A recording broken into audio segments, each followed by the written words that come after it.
Teoria das elites. A teoria das elites surgiu a partir de um momento histórico e intelectual próprio da humanidade, entre o final do século XIX e o início do século XX. O contexto era de fortalecimento da democracia, com a expansão da participação política nas camadas mais baixas da população, chamadas aqui de massas, que assumiram nesta época formas mais organizadas e duradouras. O movimento operário foi um exemplo. Fortalecido pela atividade industrial e a urbanização, criou sindicatos e partidos com o propósito de expandir seus direitos, especialmente o direito de votar. Foi como um ciclo virtuoso. A concessão de direitos mais amplos expandiu o poder de fortalecimento das próprias organizações de massas, que por sua vez aumentavam sua capacidade de lutar pela radicalização do ideal democrático.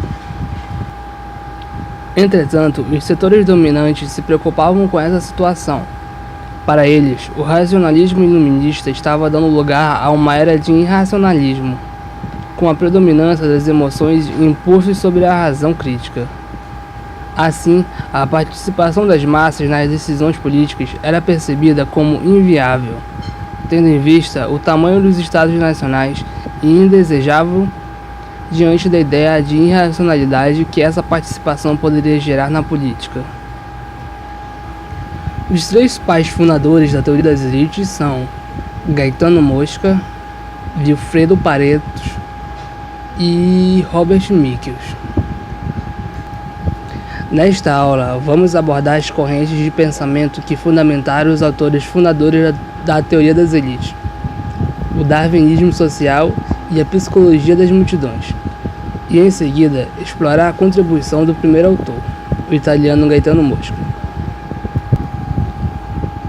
O darwinismo social e a psicologia das multidões.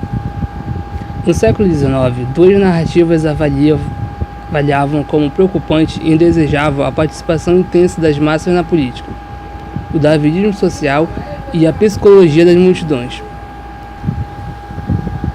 O primeiro, o darwinismo social, que pregava que as leis da evolução da biologia também se aplicavam à sociedade, na qual existiam elementos mais aptos a comando e ao domínio, e análises psicológicas que revelavam que as massas e multidões eram incapazes de elaborar um pensamento racional. O maior representante dessa segunda corrente era Gustave Le Bon, que em 1895 publicou o livro Psicologia das Multidões, que em muito influenciou os fundadores da teoria das elites. Para ele, as multidões apresentavam uma unidade mental que tinha como papel dissipar os pensamentos críticos próprios do homem individual e livre. Além disso, dentro das multidões, o homem teria espaço para dar vazão aos seus instintos, sem ser responsabilizado por seus atos, o que o levaria a abandonar seus interesses pelos da massa. Em resumo, para Bon, a vida política das multidões estava ameaçando conduzir a sociedade à barbárie e ao comunismo primitivo, e só as minorias de espírito superior poderiam fazer surgir as civilizações. Os fundadores da teoria das elites, como Leblon, também mostram uma visão negativa das massas. Para eles, quando não passivos, esses grupos tendem a usar na política discursos emotivos, irracionais e autoritários. Assim, a própria democracia é vista como um perigo. É possível observar o nascimento da teoria das elites como resposta ao medo das classes dirigentes dos países, envolto numa fortíssima carga polêmica antidemocrática e antissocialista. Porém, após isso, pelo valor científico que trouxe com algumas de suas proposições, esta teoria acabou se impondo na ciência política. Assim, por mais críticas que possam fazer aos fundadores da teoria das elites por seus propósitos e posições políticas, não se pode reduzir o aspecto científico de seus estudos.